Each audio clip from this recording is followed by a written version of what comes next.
நாம் இப்போ ஒரு இன்ஸ்டன்ட் போண்டா எப்படி செய்யறதுன்னு பார்க்கலாங்க. அரிசி பருப்பு எதுவும் இல்லாமல் உடனடியாக இந்த போண்டாவை செஞ்சிடலாங்க.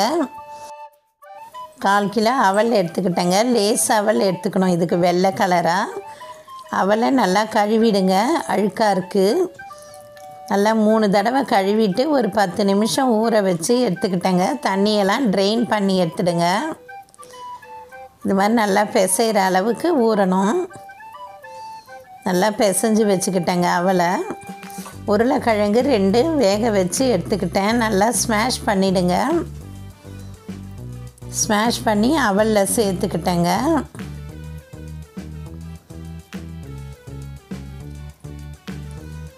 நல்லா கலந்துக்கங்க. நல்லா மாவு மாதிரி வரும். 2ம் சேர்ந்து நல்லா பிசைஞ்சு எடுத்துக்கங்க. மிளகாத்தூள் 1 ஸ்பூன் எடுத்துக்கிட்டேங்க. தனி மிளகாத்தூள்.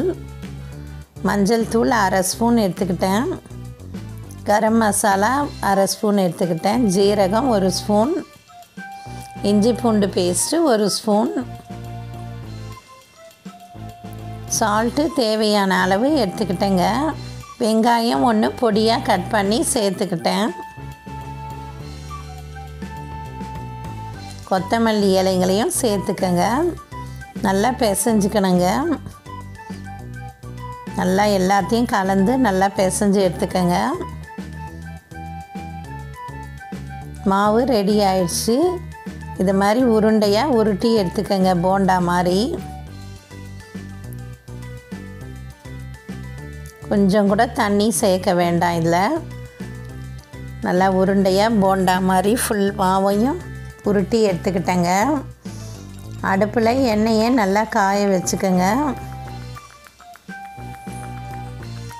நல்லா காஞ்சதும் ஸ்லோ பண்ணிவிட்டு ஒரு போண்டாவாக எடுத்து போடுங்க. ஸ்லோவாக வச்சாதான் உள்ளெல்லாம் வேகும். ஒன்றோட ஒன்று ஒட்டாமல் வருது பாருங்கள். நல்லா கிறிஸ்பியாக மொறுன்னு இருக்குது பாருங்கள். உடனே ஈவினிங் ஸ்நாக்ஸாக இது செய்யலாங்க. டீ டைமில் காஃபி டைமில் உடனே குழந்தைங்களுக்கு செஞ்சு கொடுக்கலாம். அவல் ரொம்ப நல்லது உடம்புக்கு. நல்லா உருட்டி விட்டுக்கங்க. அப்போ தான் சுற்றி வேகும். எல்லா போண்டாக்களையும் பொரித்து எடுத்துக்கிட்டேங்க. ஈவினிங் ஸ்நாக்ஸாக இந்த அவல் போண்டாவை செஞ்சு பாருங்கள். தேங்க்யூ.